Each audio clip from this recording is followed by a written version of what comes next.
चौपाई 9 प्रारंभ करने जा रहे हैं।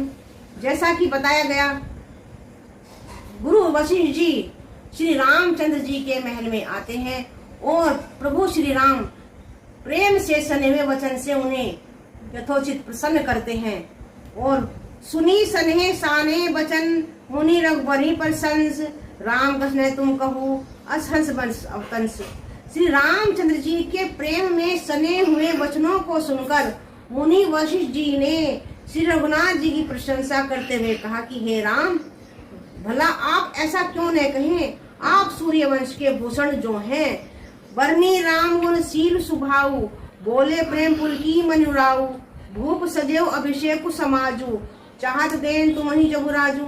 श्री रामचंद्र जी के गुण शील और स्वभाव का बखान कर मुनि राज प्रेम से पुलकित होकर बोले, हे रामचंद्र जी, राजा दशरथ जी ने राज्याभिषेक की तैयारी की है, वे आपको युवराज पद देना चाहते हैं।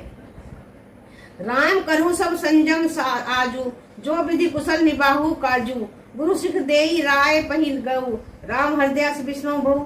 इसलिए हे राम जी, आज आप उपवास हवन आदि विधि पूर्वक सब संयम कीजिए, जिससे विधाता कुशल पूर्वक इस काम को निभा दे। गुरु जी शिक्षा देकर राजा दशरथ जी के पास चले गए। श्री रामचंद्र जी के हृदय में सुनकर इस बात का बड़ा ही खेद हुआ, यानी उन्हें बड़ा दुख हुआ कि मुझे राज्याभिषेक की तैयारी की जा रही है, जबकि मेरे पिता तो अभी जीवित हैं। जन में एक संग सब भाई, भोजन सेन के ली लरिकाई, करण वेद उपवीत बिहाहा, संग संग सब भय उछाहा। हम सब भाई एक ही साथ जन्मे, खाना सोना लड़पन के खेल कूद कंछेदन यज्ञोपवीत और विवाह आदि उत्सव सब साथ साथी हुए हैं। विमल वंश यहु अनुचित एकु, बंधु बिहाई बढ़ी अभिषेकु, प्रभु सब प्रेम पछितानी हसवाई, हरे भगत मन के कुटिलाई। ये पर इस सब निर्मल वंश में यही एक अनुचित बात हो रही है कि और सब भाइयों को छोड़कर राज्याभिषेक एक बड़े का ही होना होता है।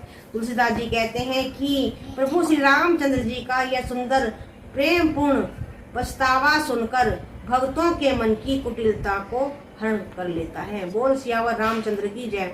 अर्थात श्री रामचंद्र जी कहते हैं कि हम चारों भाई एक साथ हमने जन्म लिया, एक साथ हम खेले कूदे, एक साथ हमने शिक्षा प्राप्त की, फिर भी यह राज्याभिषेक मुझे ही क्यों, और ऐसा सोचकर में खेद प्रकट करते हैं।